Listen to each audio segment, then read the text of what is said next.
Hémodelife est un produit élaboré depuis 5 ans par la société Hemarina à Morlaix.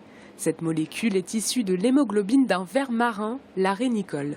Elle permet de mieux conserver des reins avant une transplantation, car la protéine est un transporteur d'oxygène remarquable. L'intérêt, nous, c'est que cette molécule fonctionne à froid. Donc c'est un transporteur d'oxygène qui est manufacturé dans Hémodelife. On le met dans les solutions de préservation de greffons et c'est le rein lui-même, l'organe lui-même, qui va aller libérer l'oxygène dont il a besoin pour sa propre respiration. Donc c'est vraiment quelque chose de très proche de la physiologie, comme si le rein était connecté en fait à la circulation sanguine. En moyenne, un rein passe 13 heures dans un liquide dit de préservation avant d'être greffé.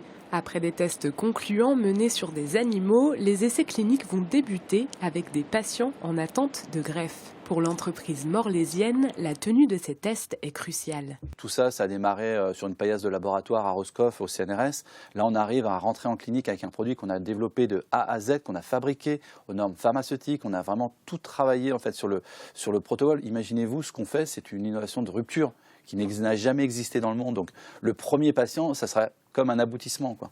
Et ce premier patient sera opéré à Brest au début du mois de février. Le CHU de Brest en est l'investigateur principal.